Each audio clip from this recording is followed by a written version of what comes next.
Life can be so challenging. Where can you go to get divine clarification, help, and advice? Well, may I introduce Natasha Venter, medium, coach, and direct connection to your guides and angels. Through her podcast, Life Clarifications, Natasha will help you navigate through and create your life's destiny. My name is Kevin McDonald, co-host of this podcast, and I've seen her work and know that through her incredible talent, you can be changed forever. So let's start another episode of Life Clarifications with Natasha.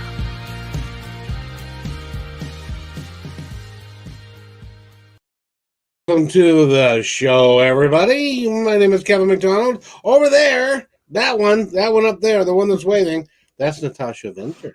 She's a psychic medium and a life coach, and she's here with us all hour long. This is actually her show, and so I suppose I should let me shut up here real quick, and Natasha, take it away. And I love, Kevin, how you just kind of, you've been a radio host for so many years. And that's why I was so grateful when you wanted to become partnership with me, because there's parts of you that just know how to navigate and keep things going. And just, you're the inspiration behind a lot of the timings that we get into. And those little questions that come to you that just bring us a little deeper into what we need to talk about. And I cannot say how grateful there's no words for how grateful I am with for our partnership. So thank you. And I welcome everyone to our show. And I'm hoping, this is my intention. And this is the one thing that I've really had the experience of re-evaluating. And, life stories, life dramas kind of make us go through the reevaluations, the redoings. And even if we think we already have it, like for me, I thought I had my integrity. I thought I had my love. I thought I had my intentions. But yet at the same time, though, when you go through the re's, like the Mercury in retrograde, which planets going through retrograde always make us do the re's, the reevaluations, the reknowings, the redoings, that we kind of go through some navigations of this. And mine was, do I have the integrity that I talk about? And do I walk it? Do I have the love that I talk about? And did I walk it with my intention of doing the right thing? Every email that I sent, every conversation I had, was my intention in the right place? And that's why I'm grateful that I have Susan on today, is because she has also had to do a lot of that work. And she has been a client of mine for over 10 years now. And she was on before and talked about hypnosis, how it helped her. And, those who watch Life Between Lives knows I'm on with Regan Forston, who's a hypnotherapist. And I know hypnotherapy does great work. And that's the thing that I have learned through doing a lot of my work, is that a lot of my meditations do a lot of the same work. And yet at the same time, though, Sue has her story and her navigation with those kinds of things. And I felt the calling to have her on again, because I know that someone, people can hear about my stories about how I've been doing my work. And yet at the same time, though, it's always nice to have somebody who also, I know Sue has had her big trials and tribulations, just through even starting off with childhood, like she said last time on air about her mother having mental illness. And then, having some other scenarios go on, and I won't say them for her. Those are her story. And yet at the same time, we are here now. We're doing the work we're doing now. And yet sometimes our stories go through the re's again, the coming up, the knowings of things. And like we were talking a little bit before we came on about some of the things that Sue was dealing with. And Sue, if you'd like to kind of communicate a little bit what you were navigating with, so that, because I think there's a lot of people that are getting tapped into this energy. And I know for me, I was, like I've had some dreams that, and I had somebody who talked to me about how she had a dream of her teeth falling out, which is about not being able to communicate, not being able to navigate, not being able to be our true selves, because, things keep falling out. We want things to fall out of our mouth, the words, but they can't come out because we can't say what we want to say, type of thing. And Kevin, you were going to say something? I've had that dream. That is the most god-awful dream in the world. It is horrible. It is, and I know that I helped my coworker go through it and give the explanation, but she said it was hard to shake. And I've had dreams like that were hard to shake. What was mine the other day? It was actually this morning. I can't remember now because I had to talk myself through it and navigate through it. That we have these dreams that are our subconscious going through this emotions and stuff. So go ahead, Sue. I prompted you in, and then I started talking. And Kevin started talking. Talk about being live. No, that's fine. No, last week I did some healing work and had a very big release that was very deep and tuned into a past life.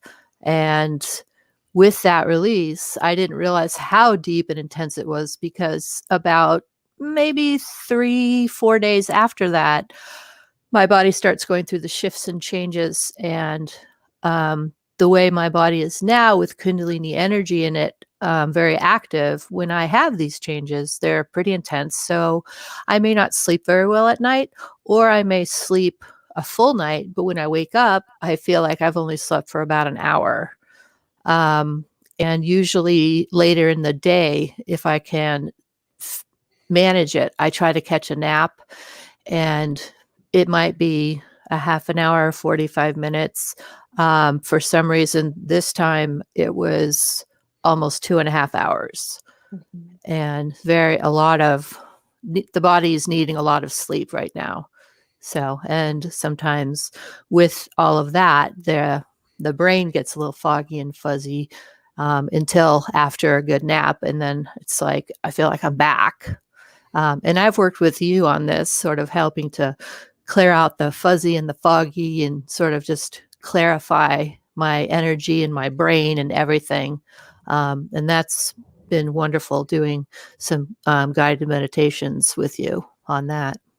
Well, I'm grateful for that. And I know that I'm not I'm one piece of the puzzle. And yet at the same time, though, it's one of those things that I can understand that. And that's the thing that people, I don't realize, that when we're going through something emotionally, spiritually, physically, a lot of times our bodies want to just shut down and process what we've gone through. And many of us keep just trudging along, and then we forget. And those are those times that we start getting sick and we start getting those other things. And so thank you, Sue, for doing that. And I'm going to remind you again that when you're going through those scenarios of fogginess, that you keep, and I mean this with love, going back to the Kundalini story. Okay. And I know this is not a session, and I mean this with all the love in but we've done this work where Dragon, as soon as you started talking to me again. And I work with different energies, and Dragon is one of them. And Dragon is reminding me to tell you, remember to blow your fire. Oh, okay. Get that rumble in your belly again. And one of the meditations we've done, we kind of did that practice, right? Mm-hmm. And remembering to bring in Dragon, because and I want to have people realize that Dragon is, a metaphorical, can be in stories and stuff like that. But those of us that work with Dragon, and they are a real energy being. I actually have one that sits at my communion of round table where all my team sits, and an elder is what his name is, and he comes in a lot of my sessions because of the fact that Dragon now is realigning the earth ley lines. And those ley lines are what is waking up. And that's why so many people are feeling so disorientated. And that's one reason why COVID came. Not the only reason, but one of the reasons is so that we as people, the two-leggers, can kind of get into our homes so that the earth can do its healing, so it can reshift what it needed to do. Mother Earth needed to do a lot of inner work, kind of like how, Sue, you were talking about laying down and taking a nap to integrate. Well, Mother Earth kind of had to do that. And she can't always do that when we're walking around, driving around. And so with that she needed to go in. Well, Dragon was one that needed to come in to do its work. and help with the ley lines. If people are noticing that it's almost like the parallels are changing again, due north is not due north anymore. And so with that we're realigning what we're doing. And dragon is one of those things that when I am feeling, I've never been one to be grounded. I work with hawk. I got wings from here to there. You know, it's like I'm a winged being. You know, I'm not meant to put my feet on this earth. But as soon as I say dragon, I'm in my body again. So quick question for you, if you don't mind. So when, like right now, I'm literally feeling vibration in my chest and the top part of my body. So that's dragon energy that I'm feeling? It's getting to be, you're starting to integrate that into your body. Oh, okay. Cool. So what I want you to do is now focus that energy more back into your gut. Almost like treat it like it's on an elevator, maybe, and have it come down into your gut. And then have it come and sit in the pelvis area, the first chakra. And then if you can, let that energy seep down into your knees and legs. That's interesting. I haven't tried to intentionally move it around. Usually it just sort of seems like it has a mind of its own. So this is really awesome to focus like that. Thank you. Yeah. And that's the thing is that, and it's not necessarily that anybody is wrong not remembering, you know, what something was told in a session or doing the work, because we are what we are. And we're very reactionary people, you know, and so with that when we get into something, there's a state of going back to what we know, which I know, Sue, you've been working with this Kundalini energy for a very long time. But having a session, and this is the thing that I have an understanding of, and I think this is why I'm able to move forward so easily in life, is because I have a spot where I say, I'm not going to go, I'm done with that. And then I move on. I don't know why. It's just my planetary makeup. It's just who I am. It's just, maybe it's me because I'm just so aware of my soul walk, you know, that my soul is part of that walk. That I remember dragon telling you, you're done with Kundalini energy. Now it's time for dragon energy. Right. I remember that. And so with that's that, you know, yes, the Kundalini energy is a piece of you. It's part of your network, but it's not the network. You know, it's that now making it less. Like in the session, sometimes we have energies that come forward, so we can't see what other work we need to do. And with your Kundalini energy, it's time to have it sit to the side so it can be part of your teamwork instead of being the thing. Okay. Because you're still going through the rewiring energetically, and you're going through the rewiring of the mind. There's a lot of things that and that you've had when you were a kid, and some of the traumas that you had afterwards that rewired your brain to be damaged. And I'm using that word with care. It's kind of like somebody, like a football player who gets slammed against, you know, the ground. You know, there's a damage, a rewiring, a refocus that happens when we have drama. And it's not damage in a negative way. It's damage in a way that, you know, sometimes it's like my ankle.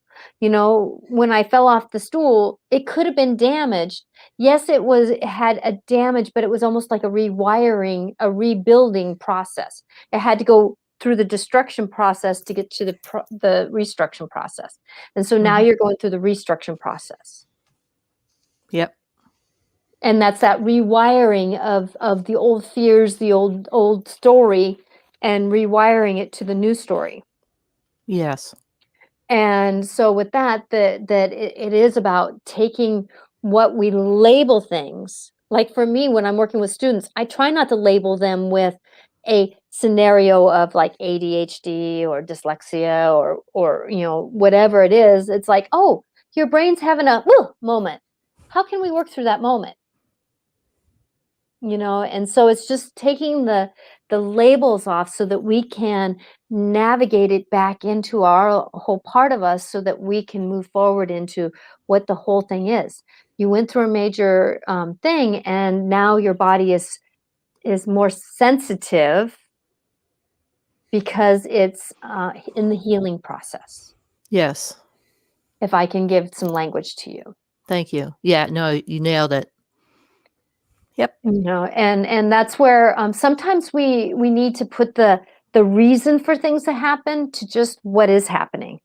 Oh, I'm tired. Yeah, I went through a major healing process, and it's taking the labels off things. And I know a lot of us, and I know, Sue, you're wonderful with this, that our brains are very sometimes there's different types of brains, and one is like the guys that can be like the engineers. And I'm sorry for not having the language. And so your wonderful brain is one that works that way. It's that logical, need to figure it out brain and linear, yeah. Linear brain. And so, I can see why. But this was part of that, reminding you of that. What kind of story do you want to create now? Because you're jumping. You're ready to jump. You're ready to jump. Mm-hmm. And so I want you to jump with grace and ease, my love. Thank you. Sue, I have a quick question for you. When you said that you had a release, what exactly is that? And maybe Natasha can speak to that. What is the process, and what is that all about, the release? Well, I can tell you my interpretation, my experience of it. For me, a lot of times I will connect intuitively to something that's either maybe an emotional something or a physical something. And last week I was connecting into shoulder pain and working with someone who was very intuitive as well. And she was able to, using her intuition, connect to that emotion and follow the thread of the emotion until it opened up to basically a scene from my life. And it was actually a scene from another lifetime I had. And in that lifetime, I, as another person, had an experience that was very traumatic. And the emotion of that trauma was not healed during that lifetime, or apparently after I passed from that lifetime. And it stayed with maybe my soul energy. And what we were able to do is look at the scenario, which in this case, I saw that, and I can kind of tune in and see as somebody helps me, I can pick up the thread. But I was a nurse, and it was around World War II. I felt like I was on a ship, and I had a patient in front of me who had had his arm blown off, and he was bleeding, and I was trying to stop the bleeding, and I wasn't able to. And I believe that I felt a lot of guilt from losing this soldier, or sailor, actually, I think it was, but losing them, and wasn't able to process the feelings. And it just kind of stuck with my soul. And so when I'm able to connect back to that, like I sort of put myself in the shoes of that person. And then when I'm able to have a shift of perception, I can let go of the emotions. And for me, I usually I will emote, I will cry to let it go. And once that emotional release happens, that's when I say release, it's an emotional release. It is let go from me, from her, from everything, which changes things. So that's how I see it. Natasha, what do you think? Well, I think that, when we go through something, and, this is where believing in past lives has helped me. And I know that it's helped Sue a lot, that when we do have this understanding of things that aches and pains, kind of like for me, that I had a hard time swallowing things. Well, I've been poisoned and hung so many times in my past lives that I was kind of careful that was going down my throat. And I actually ended up having a car accident when I was younger that my middle vertebrae in my back of my neck kind of reapplied that story in this lifetime of having problems with different parts of my neck and energies and stuff like that. That we do have these things that happen to us that when we're ready to release them, they can be released. But it's just that application of knowing, is this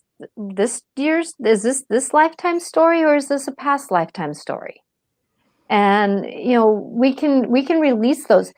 And that's the thing about releasing. A lot of us don't allow that to happen. And I know that 2 weeks ago, something happened to me that was very, oh, what you want to call it? Well, it was impactful in the moment. If I would have had another half an hour before I came on the show, you probably would have seen a different Natasha. But you guys saw me right when something happened. And if you notice, I processed through it, worked through it. And Sue is doing a lot of the same thing, that she's allowing her body to go through it. And not everybody can do this, because we're at work, we have kids, we have this or that going on. But it's wise to let our bodies navigate through these things that are coming forward to work through them.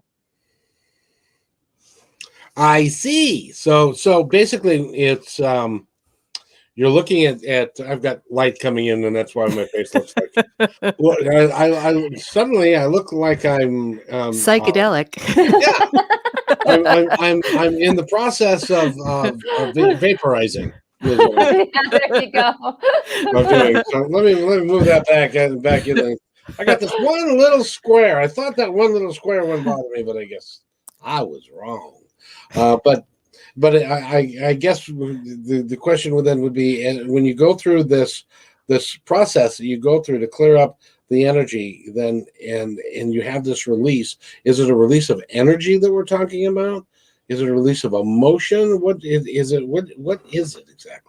It could be a combination of all of that bag: emotions, memories, muscle memory, spiritual energy, mental mind, physical mind. It's just interesting to see where it comes from. And there's many times where, like, I love it that Sue can cry, because sometimes when we cry, there's many times where I just say, whatever's along for the ride, come through, and I just have a good ball. Like 2 weeks ago, I know that I was letting go of a whole lot more than just that experience that was happening, because it was like, okay, the door's open. Let's just, and the thing is, though, I have noticed that the more that we try not to label what it is, the more that it just moves through, and the more can move through. When we are human and we try to say, oh, that's my mental mind oh, that's my inner child trying. Well, sometimes it's nice to say, oh, my inner child was a little hurt. Okay, now let's try to move the whole body, emotions, physically, spiritually, and everything through to move forward. And I liked what Veronica said, since Dragon, I'm doing better. I feel a change, but do I need more help with this? Rewiring, I'm feeling different in a good way. So when we're getting rewired, now this is a metaphorical conversation and a real conversation. These two women, wonderful women, have been clients of mine, so they kind of know my language. So rewiring, when I'm talking about rewiring, I am talking about the body, mind, spirit being able to reapply what its knowing is. So it's that breaking apart. It's kind of like when you take your car to the mechanic and you needed to get a new something new for your wiring, like your differential or I know what the word is, but my words aren't here. That when we do those things, when we take apart something, break it down, break it apart, energetically, mentally, physically. And then we go through the rewiring process, which is that reapplying what we know now, what our bodies are doing. And when we can do that, kind of like when I went through going to the chiropractor, my body is trying to say, I'm done with that old story. Now I need a new one.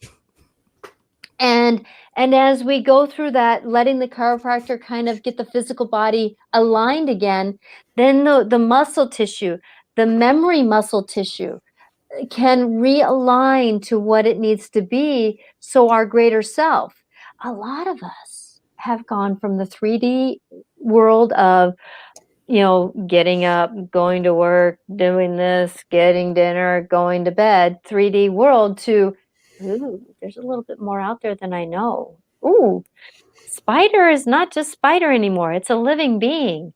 Oh, it's like, is there really aliens?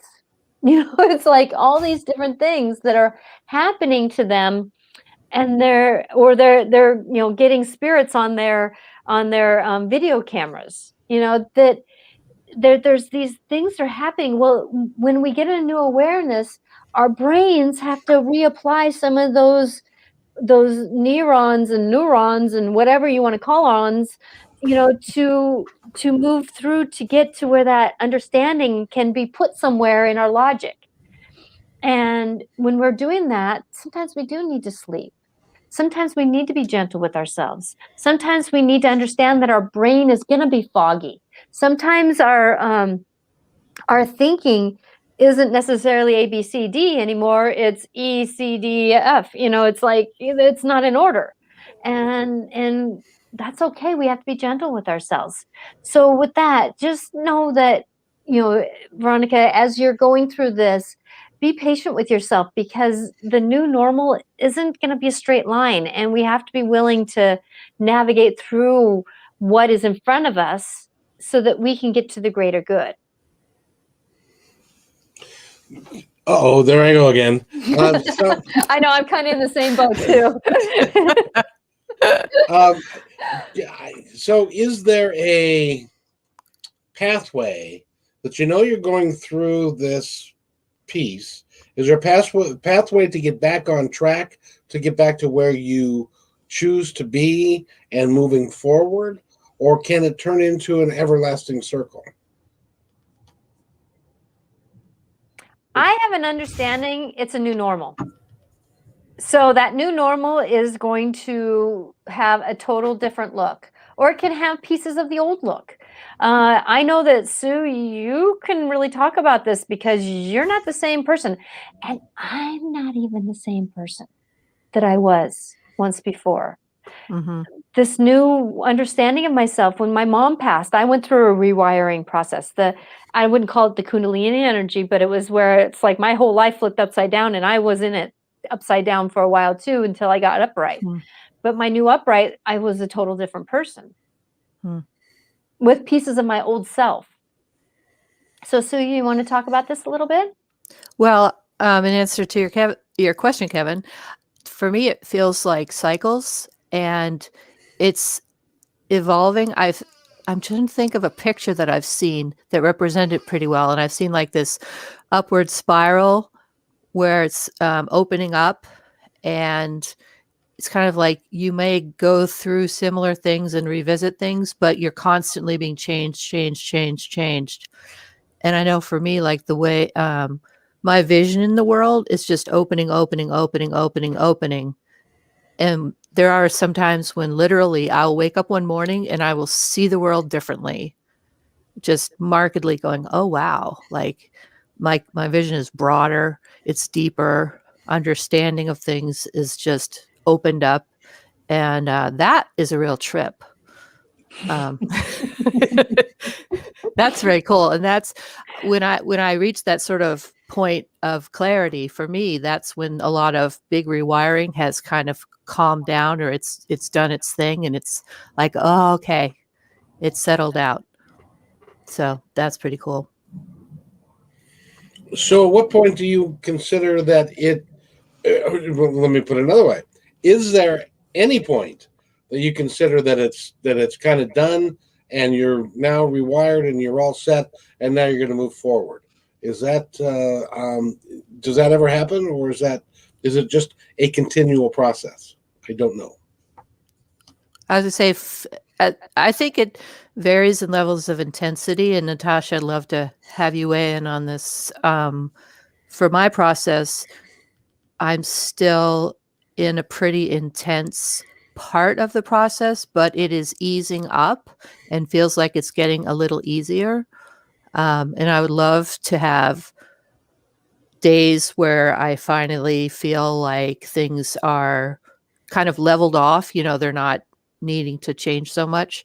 I use the word normal, but that's just my word that means like I feel like I'm myself, even though it's a new myself.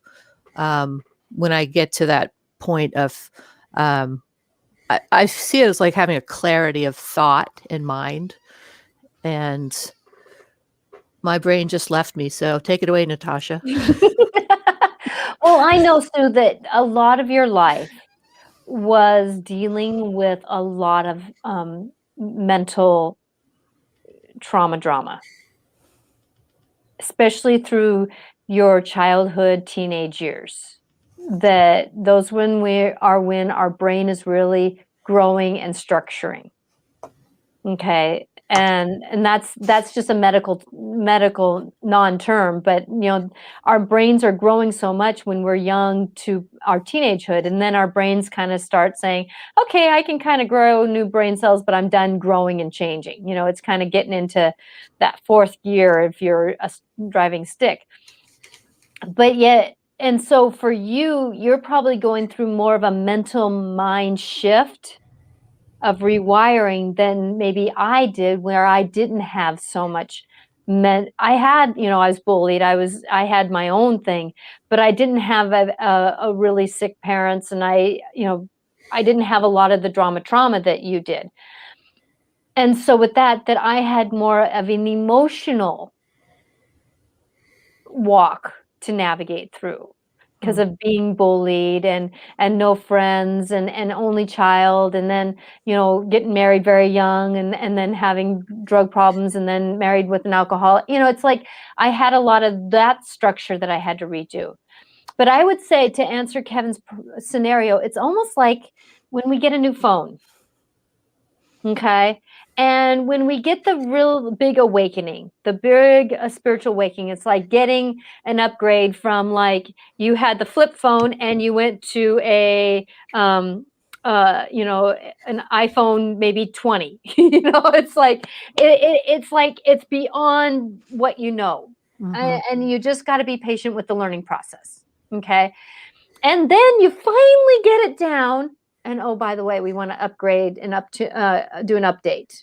And then your phone totally changes. Like my phone went through where it's like even the apps look different. It's like, okay, here we go. And so you go through a time where you have to learn those apps and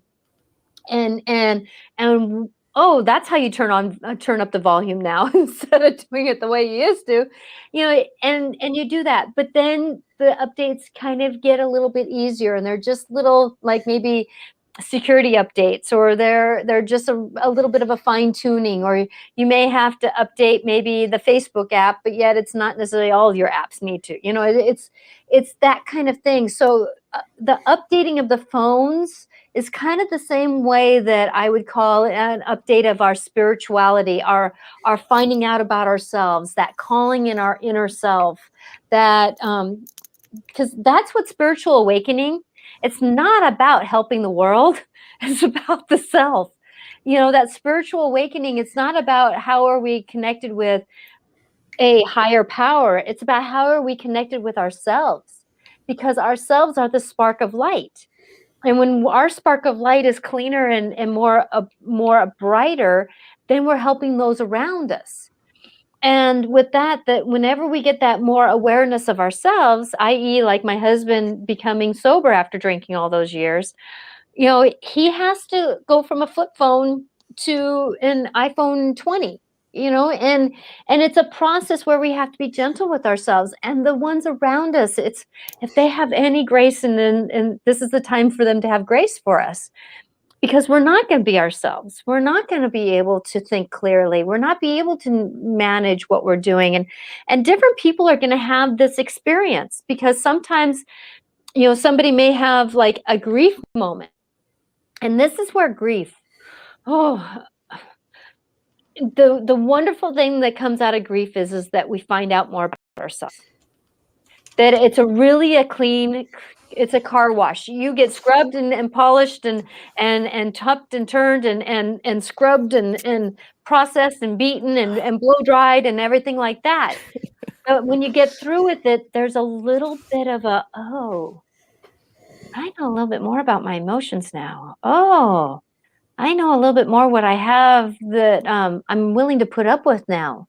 Ooh, I used to be a caretaker for everyone. Now I need to be a caretaker for myself. It's like there's a big shift that happens after grief a lot of times, I've noticed for people. And if you're willing to walk with that awakening is something that is kind of like going from a flip phone to an iPhone, whatever. It's just it's not sometimes an easy process, but being gentle with ourselves and understanding we're going through it makes it easier. Yeah, absolutely. And that's one of the beauties of just going through, like you say, walking the walk of grief and having grace for yourself, is I've literally been able to address an old unconscious belief that I held that was telling me that I wasn't doing my best. I know you like to use the word better, because best has this sort of stopping point to it. It's like it's finite. And I really think that people have that belief of wired into them of, oh, I have to do my best, or I'm not doing my best, or whatever. And anyway, that was unwired out of me. And part of it had to do with the relationship to time not being linear, except for through the human mind lens. If you look at time as not linear in any individual moment in time, you are doing your best. And so that's my truth these days, which thankfully has allowed me to walk with some more grace for myself, because otherwise I would be judging myself all over the place and just being more miserable, and that doesn't help anything or anybody. No, that's not helpful in the least if you're judging yourself, because you're a lousy judge of yourself. I know I am. Yeah. Ain't that a truth? I mean, who is the worst critic of ourselves? Is the one that doesn't look in the mirror. It's like there's so many of us that look in the mirror and it's like, yeah, is my bangs doing right? Is my makeup on right? But do we really look in the mirror and say, "Ooh, yeah, that's me."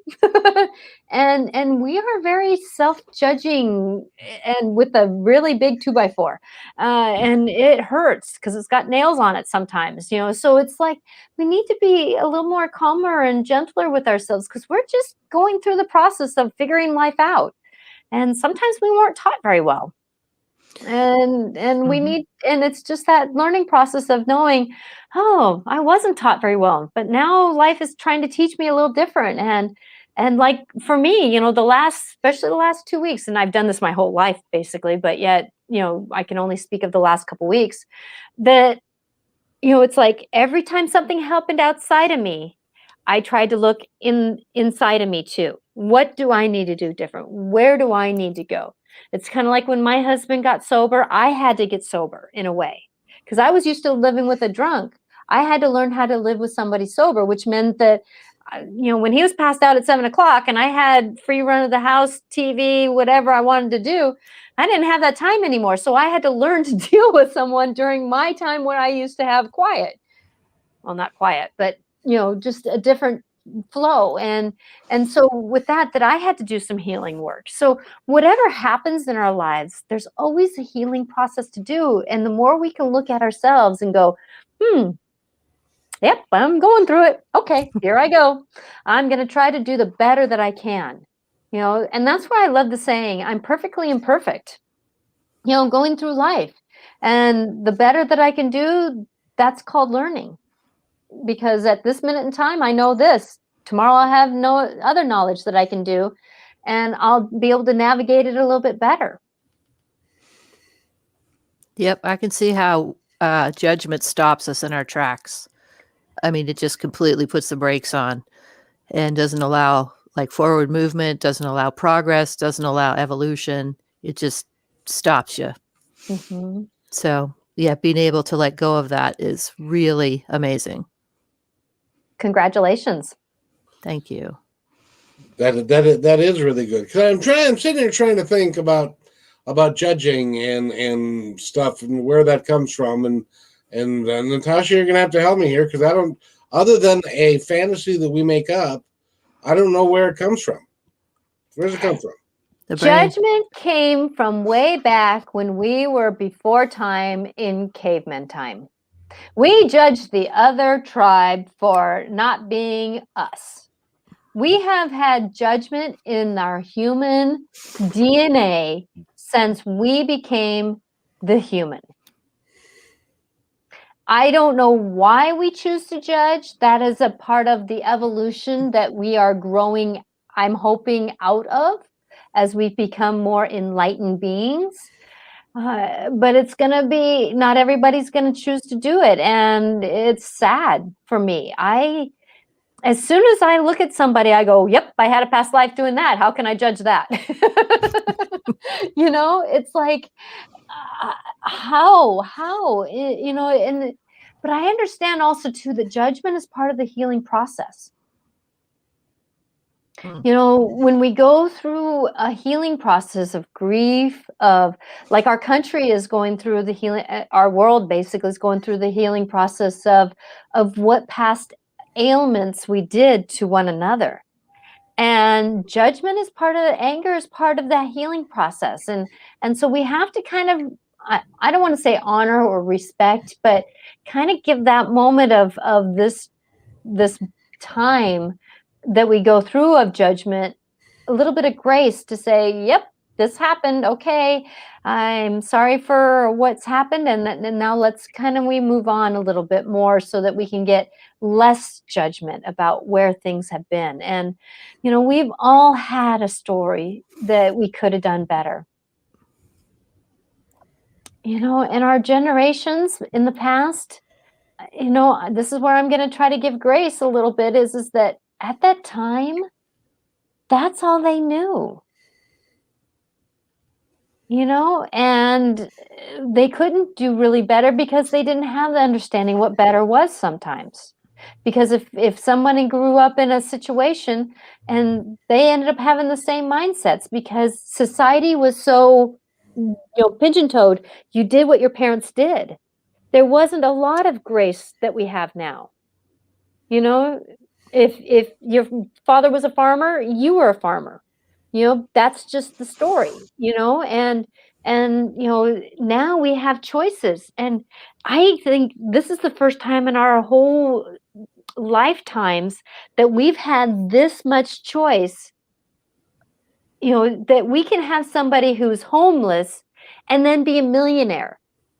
Before, if you were a homeless person, you had to stay a homeless person because the millionaires wouldn't let you in their club. Now, it's like, it's amazing the choices and the road we can have. Before, our road was very small. You did what your parents did, and sometimes they didn't do well. They didn't do well. Speaking of which, girls, I have to drop off for a few minutes. I got something I got to take care of. So continue on. You're doing what you're doing. You're doing great, and I'll be right back. Okay. Oh, you took us. Yeah, there you go. Just figured I'd get you for a second.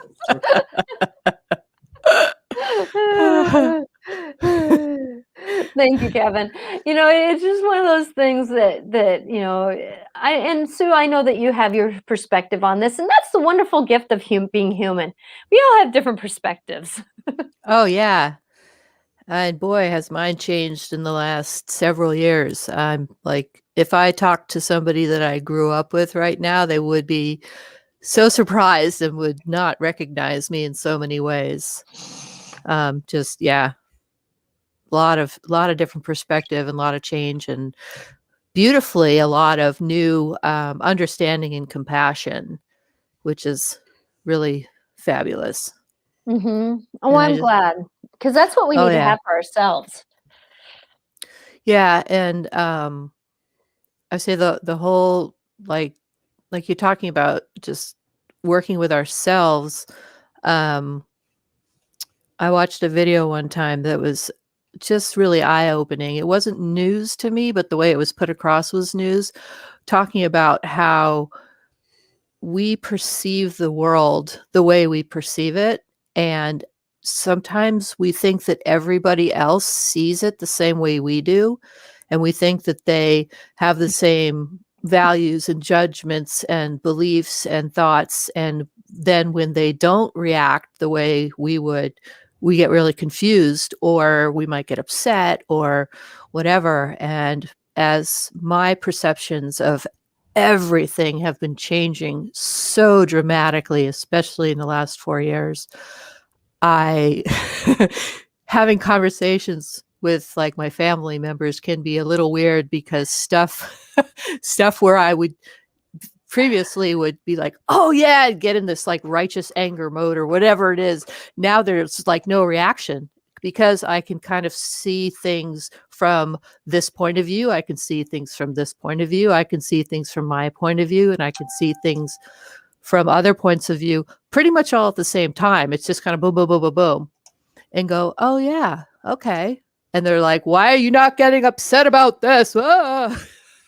And don't get me wrong, I do get upset about things from time to time, but more and more, it's just not really there anymore.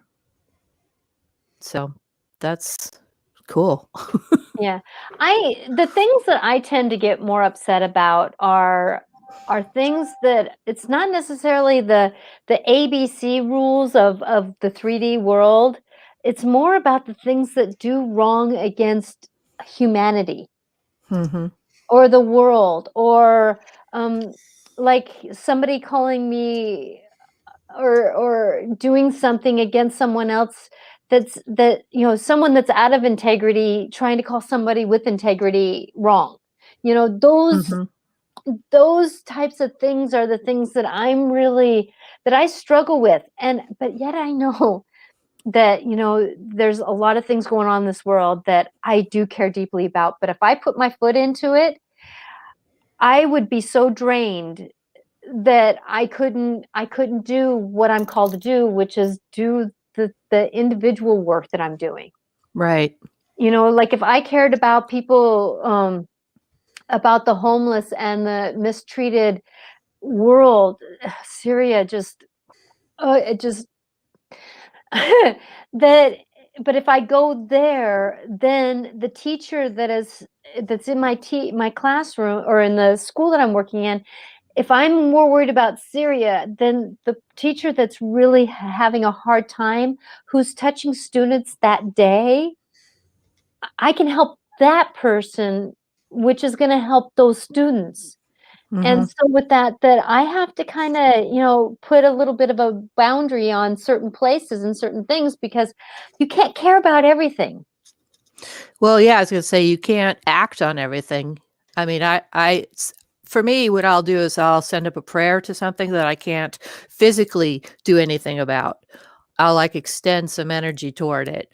But like you said, you can't you can't like act on every single thing. And that's where I think each one of us, and I don't know how much of this has to do with like soul planning or pre-life planning, but I think each one of us sort of comes in with this impulse of this is where I'm going to help, or this is where I'm going to do, and this is where I'm not really going to be able to do, but I can send my love and thoughts, kind of thing. You know what I mean? And I think that that's necessarily, I know that we have a theme when we come in. And like for me, mine was teacher. And with that, in the humanness and my soul work for this lifetime, I really had to check in and see, was I going to be fragmented, or was I going to be more whole this lifetime? Was I going to be more caring about the things around me, or was I going to try to focus more in this work so that I can do this work.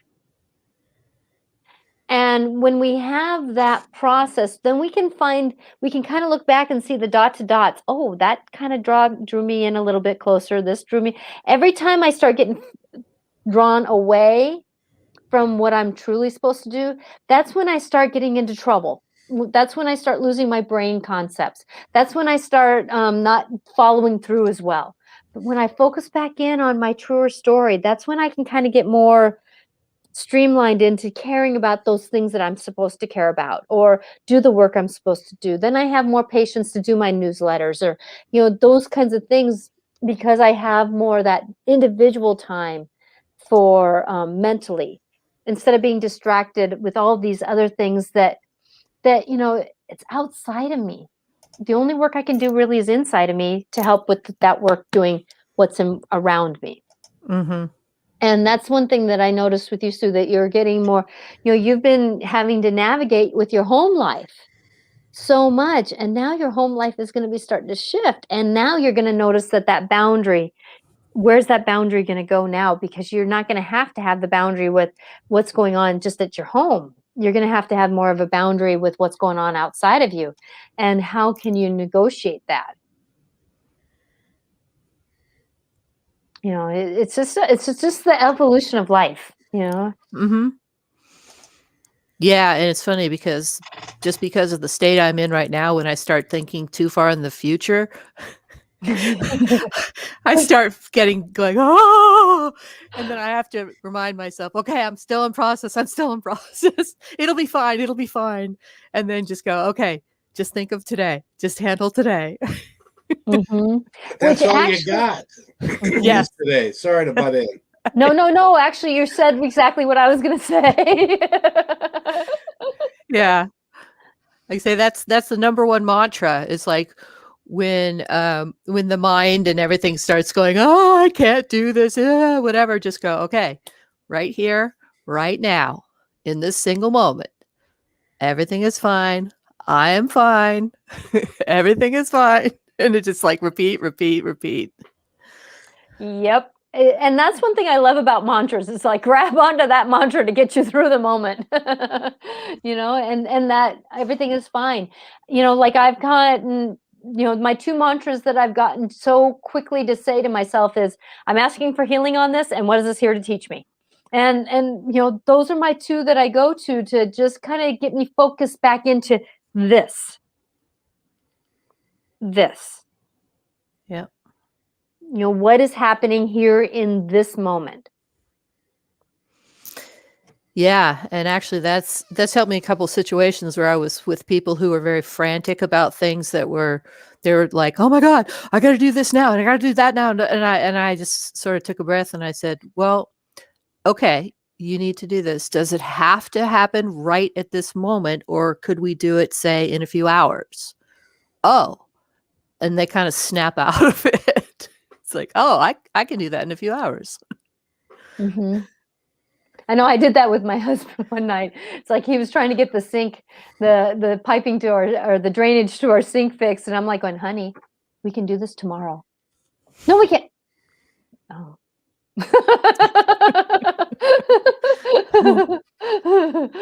It took the foot off the gas pedal. Yep. Yeah, but your husband strikes me as being I'm going to do it right now kind of guy. Yes, he's very much of a his father was in the military. He was in the military. It's about getting it done and finishing what you start and just doing it right. Everything has to be done right. It's like, well, that's not the real world. If I could borrow just a little bit of that over here, that would be great. Just a little bit of that. Kevin's looking psychedelic. I know. I'm going back to the 60s. But we got to go back to the 60s to deal with what's now happening now. It's like we have to say, okay, and now we got here. Well, I think I went back to the 40s last week, actually. Yeah. You were. Probably 1944. Somewhere around there. And what Yeah. was what was trippy is, so like I said, my sleep sometimes gets a bit disturbed when all this integration is going on. And this morning I had this really weird dream that I was in a war.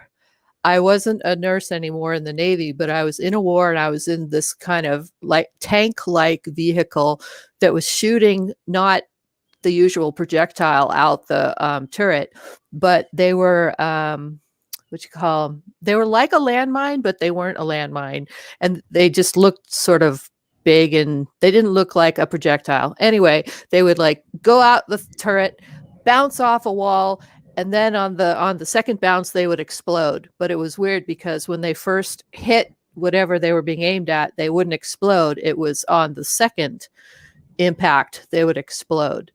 But I'm like dreaming about this war stuff, and it's not even real war stuff, I don't think. Just really weird. You were in another dimension, Really? in another war. Mm-hmm. Oh, because thank you for that. Because I oftentimes feel like I'm not in this dimension. Yeah, no, you were in a different dimension, in a different world, and it's a dimension that's a little bit ahead of time from us. Huh. And so you were in a different timeline. Wow. I'm hopping timelines, Kevin. Wow, I had no idea. Well, at least it'll keep you in shape that way. That's the dimensional, it's what we're going through. I went through this dimension shift last spring, early spring, where I would make a decision in this lifetime that my physical body was in this lifetime, and it would affect my other dimensions that I'd be in, and I would see that ripple effect. And so when I'd make a decision, I'm like going, sorry guys, sorry. Well, see, that's where you are so cool that you can see these things happening and have an understanding of it, where I'm just kind of like, whatever. But that's what I love about being who I am, is that I know for you, Sue, that there's sometimes where you just say, Natasha, I need a session because I need to hear a perspective on this that I'm not seeing. And we sit down and we have a conversation, and you walk away kind of going, okay, push the upgrade button to knowing differently.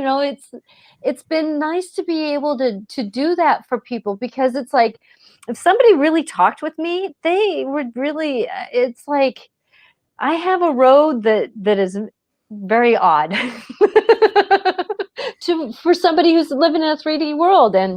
And so I try to be, that's, I think, why the universe keeps me in school, to keep me grounded in at least a little bit in that world, so that I don't tend necessarily go too much into the other world where unicorns and Bigfoot and and aliens are real. It's Well, it's I was one of gonna those say, things. your perspective, it's like one of the biggest gifts to me is the fact that you have this ability to see things that most of us don't see, or I know I don't see, or at least not easily.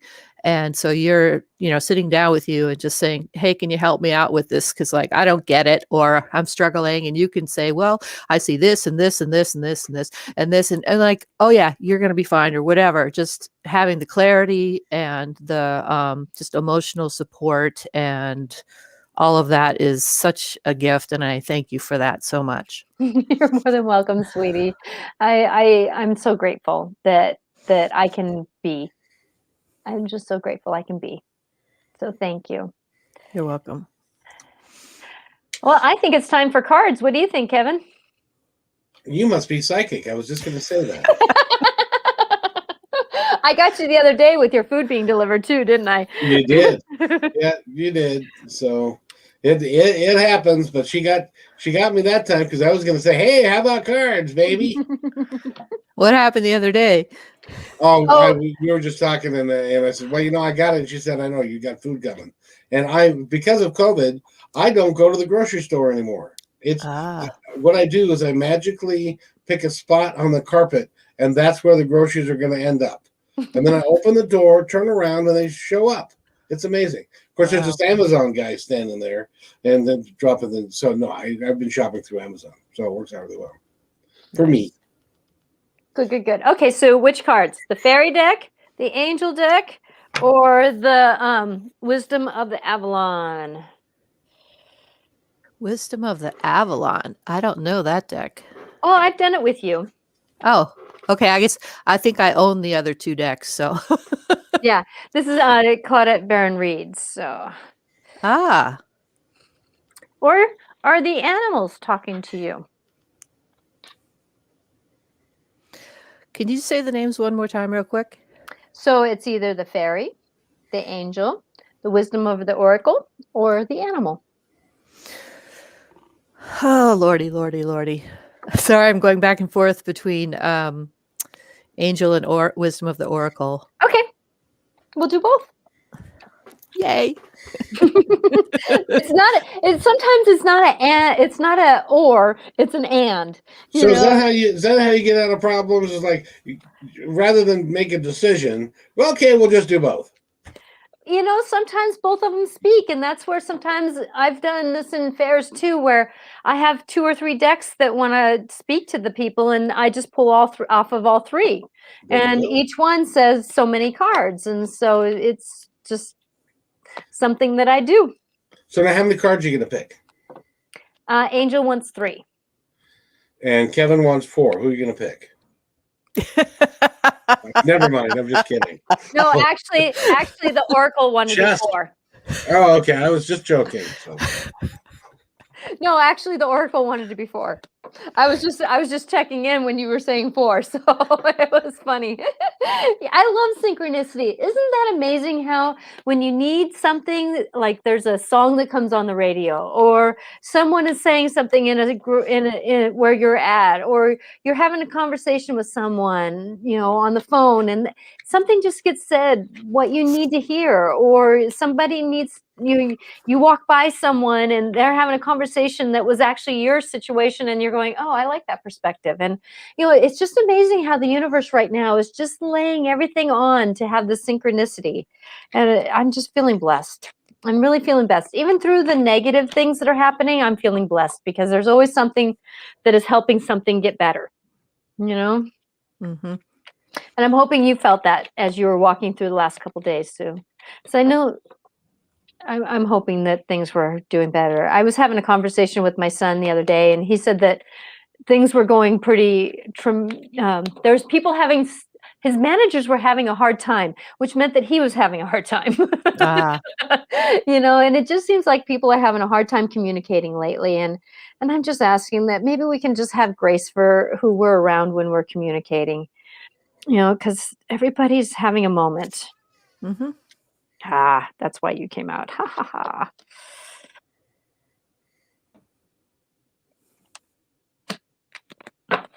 Okay, so the first one that came out is Daniel. And he's the angel of relationships. So I'm the angel of marriage and assisting you right now. So when we think about it, life is like a marriage. We are married to our job sometimes. We have a relationship with our coworkers. So there's a marriage metaphorically there. We have sometimes a marriage or a relationship with our friends that is like a marriage. We have to interact with each other. Call upon Daniel. He is a gift of an angel. I can tell you through the years of my in March 23rd will be 30 years. He has actually helped save my marriage. So call upon Daniel. He will help you with your relationships. He will help you walk through things. He just has this to him that it's just amazing. Because right now, Oceana says that it's time to take action. You're in touch with your truth, and this is a situation, and you need to trust your gut and lovingly assert yourself. So trust when you get that inkling to move forward, even if your relationships are going to be a little bit uneasy, trust your gut. Your mind and your heart are going to get in the way. Your heart's been hurt and your mind is going to play games, but your gut, if you get your gut telling you to do something, go for it, because if anything, a little bit of it is going to be the greater good for you, and things will move past that moment too. So if we get that, oh, I got to take that email, that there's a job that I'm calling for, and you get that like gut feeling you should do it. Well, you never know, when you apply for that job, maybe you won't get that job, but you may get another job that might be better for you in that same company. So trust the action that you're being called upon. And remember, it's time that if we're doing something physical or mental, take some physical action. So this card is yoga, exercise are essential to your well-being, peace, and mental mind, and spiritual growth right now. So remember, it's time to be physical. So for me, like today, it was beautiful outside and the sun was out. And so I did something physical. I went out and stood in the sun just for a little bit. But I had things to do inside the house, but I went out and did something physical. I did something in the sun. And just for a moment, even just standing there, just absorbing what the energies were of the now, helped me move through what's going through, because there's some new energies that are going to be coming through soon. And a lot of what we've been going through with the Mercury in retrograde, with our integrities, our communication, and that kind of thing, that it's going to help us for our future and what we're going to be walking into. A lot of us are going to be getting new jobs coming up soon, and we need to be ready to move forward. And so I'm praying that everybody can do this with grace and ease for themselves. But they don't want a new job. I'm happy with the one I got. Thank you. But your job is changing and moving new into the new, isn't it, my dear? I don't know what you're talking about.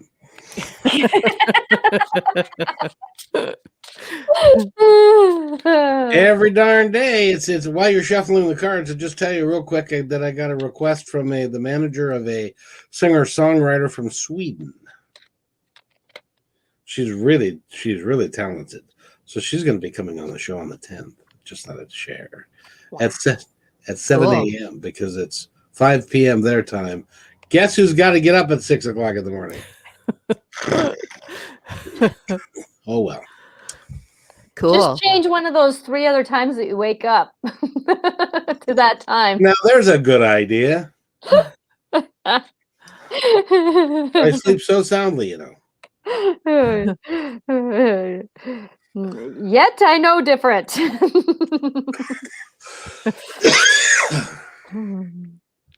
Well, when you have as many fake body parts as I do, you have to move every now and again. So. Yes. Are you bionic? I've had 7 major surgeries. I've had both my hips replaced, my low back done, my stomach done, my my shoulder done, my other elbow done. I'm pretty much bionic. A wounded animal is what I am. So anyway, I cancel, clear, delete that. You've been rebuilt. We can rebuild him. We can rebuild him. Because Swan is about becoming our more beautiful selves, our more enlightened selves. It's about that transformation to the self-thought negative, self-thought ugly duckling, self-thought failure. When failures were just like I'm going to put in my newsletter about being a speed bump just for us to reevaluate. It's like failures are never failures. So be the swan. Know that you're going to be beautiful. You are beautiful just the way you are, in the moment that you are. And so trust that process and be in that process of who you are, because no matter where you're at, you only know what you know. And so trusting that you're going to do different later is part of that process of becoming the beautiful swan that you are. Because it's about being the bee of the community, being the grace of knowing that we are all one in this moment of Earth, that what I think can affect the people in Africa. I'm in Washington State, up in the northwestern corner. And yet the energy that I put out can affect the people down in Africa. we can do the work, but it's about being with the community and understanding that we do have the respect and honor, that our energy does affect others. The way we think, the better we can think, the better we'll be for the others. Because B is about luck, industriousness, sweet victory. Spider, because we are ready. We are in the brink of being able to create our own spider web. And I'm not going to hold up the card because a lot of people have trouble with spider, so I'm going to respect that. But I have understanding that spider, when you think of the web, what are they willing to catch? Whenever you see a spider, think about how we can create new energy. What is the new web we're creating? What is the new life we can create in that web? I know for us in the Northwest here, we have a little wonderful, I sit on the front porch or the back deck, and we have these wonderful jumping spiders. And I love watching them because they'll come up onto I'm not a fearful of spiders. And so they'll come up next to me and they leap off. And it's the message for me, be ready to jump. Be ready to leap into this new knowing of what you are doing. Be ready to jump. And I know I can tell you, Kevin, that I had the jumping spider about a week before I met you. And when you and I met and got together, that's when this whole scenario of me being online and us creating this magic came forth. So be ready to what is the web? What do you want to catch in your web? What is the intention that you want to do with spider? Because if you look at the spider web, it's quite beautiful. It's quite miraculous on how it's so precisely put. A spider knows what it's doing on one end that it's been on the other end. They're the same. It's funny though, because they did an experiment not long ago where they had a spider that had a pristine web. Spider left the web. They destroyed the web. Came back. He built it. It was as pristine. Spider left. They tore it down. Spider came back, rebuilt it. Wasn't quite as nice because the spider was learning. There's no point in building this thing really well because it's just going to get taken down anyway. So, and that's just continued to happen with the spider. So you have, I've only lived here my whole life. Sue, have you ever seen a jumping spider? Are you talking about the little tiny ones? Yeah, they're about as big as my thumb. They're not so. very big. Yeah. Yeah, they hop and jump around. Those ones I don't mind. Ah! They'd scare me. I love, but I talk to flies, so it's like because Frog is going to sing their magic. Frog is singing their magic in this spring, and they are going to sing wonderfulness because they're calling in our partners, they're calling in our team, they're calling in our community to be our greater selves. Frog is about cleaning house, releasing emotional baggage. So calling in and cleaning. Now you know how healthy your environment is by how healthy your frogs are. And so look about how you are healthy. How is your environment healthy? Like for me, like my husband's starting to get his spring allergies, so I know it's time for me to vacuum underneath our bed. So that he can sleep better.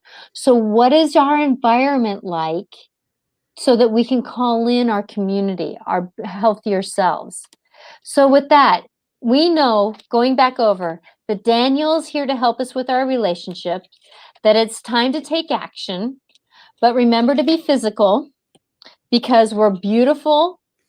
We're emerging to our beautiful selves to be with our community, so we can gain a new perspective to change our environment. You know what I got that was the biggest thing out of all of that? What? The love that you have for your husband because you vacuumed underneath the bed. I was only married for 24 years. My wife never did that, not once in our entire married life. So, you have respect for your husband. You take care of him. And bless you, girl. That's the way to be. Well, he takes care of me, and he's learning more my language to take care of me as he's become sober. it took a little while, but he's getting there. And I'm so grateful for us. So grateful for us. It's a journey for him, and it's a good journey to be on. Isn't that the story of life? Mm-hmm. It's a journey. And we punish ourselves for what we did back then when we didn't know what we knew when we were younger. I would like you to do me, anybody that's listening, I'd like you to do me a favor. I'd like you to think about what you did in the past and then punish yourself, because you're going to be punishing yourself for the rest of your life because of what you did in the past that you have absolutely no control over. Exactly. Only punish yourself over stuff that you've got control over. And that's all really you got is today. Yeah. We really don't have control over anything. And so why punish ourselves for anything that's going on? Oh, yes, now you're just scared. Learning lessons. Now it's learning lessons. If we speak wrong to somebody, then we need to learn to do different. Right. Yet sometimes when we're speaking wrong to somebody, it's our parents that are speaking, not us. And so we need to kind of look and see who's really speaking, who's really doing the work.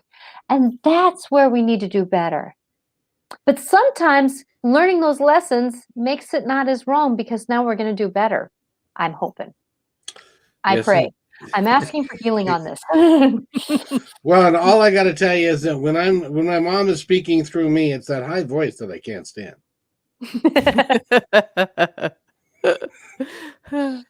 I get that. I get that understanding. I know. No.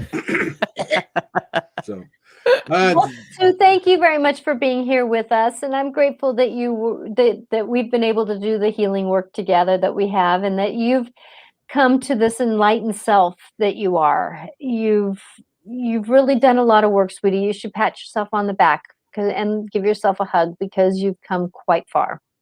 Thank you so much. And thank you for having me again. It's been wonderful. It's great to see you smile. And you know what's interesting about that is there are people, I would love to have some of your other friends like Veronica and stuff, because this show, after an hour, we can change people from a frown to I don't know what I'm doing to happiness and be at least smiling. That's all you can ask. And we thank you. Yes. Mm-hmm. So, and ladies, either of you got anything to add before we go? I'll let you go first, Sue. No, I was just thinking back to the whole thing of the less we judge ourselves, the sort of just the overall better we are in life. And we want to be better, and we want to treat people around us better. And it's an amazing thing. So, yeah. Natasha? This is the day that I would love to invite you to look in the mirror and say, I love you, to the one looking back.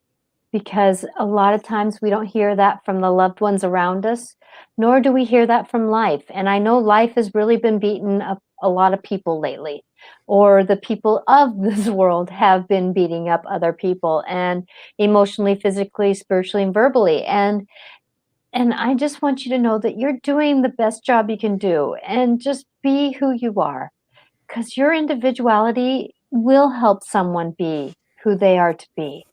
And love yourself through that process, because life isn't going to be, peaches and cream.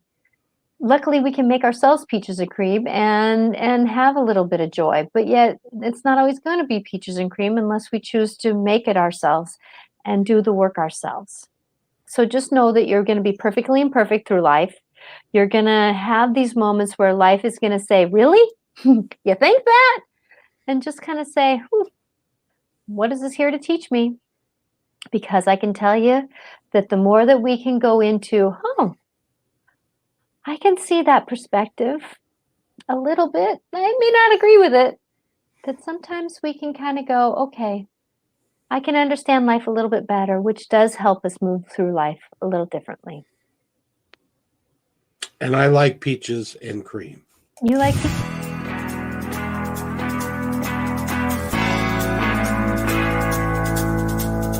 Hey, and thanks for listening to this episode all the way to the end. Hey, pretty cool. Hey, don't forget to follow us so you can receive regular updates and new posts. And remember, take care of each other, because Each other's all we've got. See you next time on My Independent Truth.